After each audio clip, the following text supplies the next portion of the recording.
Welcome to Finance Deep Dive. Today, we're breaking down how artificial intelligence is radically, and I mean radically, changing the world of money. We're talking everything from the way you save to the way you could get scammed. So let's kick things off with a single number, $4.48 billion. That's the projected market size for AI and financial services by 2030. That is a nearly tenfold explosion from where we are today. This isn't just a trend, you guys. It's a tidal wave. So, why the massive growth? Well, it's because AI in finance is a classic dual-use technology. Think of it like fire, right? It's an amazing tool. It can cook your food, give you warmth, and light up the dark. But if it gets out of control, it can also burn your house to the ground. So first up, let's talk about the good stuff. Let's explore the promise of AI as this powerful new ally. We're talking about a personal financial co-pilot, the kind of advisor that, until now, was really only available to the ultra-wealthy. And now, it's potentially in everyone's pocket. The big shift here is from generic to personal. We're leaving behind the world of, those basic online calculators and one-size-fits-all advice. Instead, AI is promising these hyper-personalized strategies that look at your entire financial life to build a plan that adapts in real time as your life changes. And here's the thing. This level of personalization, it actually works. This isn't just some theory. When banking apps send out personalized push notifications, they see 7 times higher interaction than the generic ones. It works because it's actually relevant to you. And that incredible engagement, well, it goes straight to the bottom line. There is a huge financial incentive for banks to get this right. We're not just talking about better customer service. We're talking about generating 40% more revenue. That is a massive competitive advantage. But it's not just about advice. AI is also this tireless, sleepless guard. In fact, fraud detection is the single biggest use of AI in finance today. See, unlike a human team, an AI can scan millions of transactions in real time, picking up on these complex patterns that are basically invisible to us. And the results? Well, they speak for themselves. Okay, so it all sounds pretty amazing, right? A personalized guide, a powerful guard. But here's the catch. Just because a decision is made by a machine doesn't automatically make it fair. And that brings us to our second act, where we have to explore the hidden flaws in the system. And it starts with a problem that is as old as the data itself. You gotta think about algorithmic bias like a polluted well.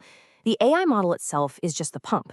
It doesn't matter how advanced or sophisticated that pump is, because if the water it's drawing from is tainted with decades of historical bias, like redlining, then the decisions it spits out will be tainted too. It can actually just make old discrimination faster and more efficient. And then there's the other big problem, the massive, and I mean massive, gap between the hype and the reality. Investors have poured over $44 billion into AI startups, and yet a staggering 95% of those projects are failing to actually accelerate revenue. Right now, there is a lot more smoke than fire. And a big reason for that failure connects directly to this huge trust deficit with us, the consumers. I mean, despite all the cool stuff we talked about, only 7% of people are actually using these tools. Why? Well, nearly 60% are worried about their data privacy, and almost 2/3 of people don't even know what AI hyper-personalization is. The industry's biggest hurdle isn't the tech, it's trust. Okay, now we need to talk about the most urgent part of this story, how this dual-use technology has been weaponized, creating a new breed of incredibly sophisticated financial criminals. The scale of this threat is just staggering. I want you to forget everything you thought you knew about fraud, because today, more than half of all financial fraud involves the use of artificial intelligence. It has fundamentally changed the game. And we're not talking about those old-school scam emails with the bad grammar anymore. A modern AI attack is a masterpiece of deception. An AI can clone the voice of your boss or a family member so perfectly you'd never know. It can then create a script that references a real purchase you just made to sound legit. And it can make the call look like it's coming directly from your bank's real phone number. It is almost impossible to spot. And all of this culminated in one of the most brazen heists you'll ever hear about. A finance worker in Hong Kong got on a video call with who he thought was his chief financial officer and other colleagues. Turns out, every single one of them was an AI-generated deepfake. He was tricked into wiring $25 million. So what this has created is a full-blown digital arms race.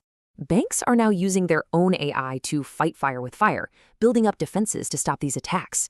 But here's the fundamental problem. The banks have to follow rules, regulations, ethics. The criminals, they don't. They can use this tech with zero restraint for one goal and one goal only: to steal your money. So, wow, we have these incredible benefits on one side and these absolutely terrifying risks on the other. With the stakes this high, what is the path forward? I mean, how do we even begin to navigate this new reality? While the truth is, the responsibility is shared. For us as consumers, it means we have to adopt a healthy dose of skepticism and learn what the new red flags look like. For banks, it means prioritizing transparency and always keeping a human in the loop. And for policymakers, it means they've got to create smart, proactive rules for this brave new world. At the end of the day, AI isn't coming. It's already here. It is rewriting the fundamental rules of money right before our eyes. So the only real question left to ask is, are we ready to play?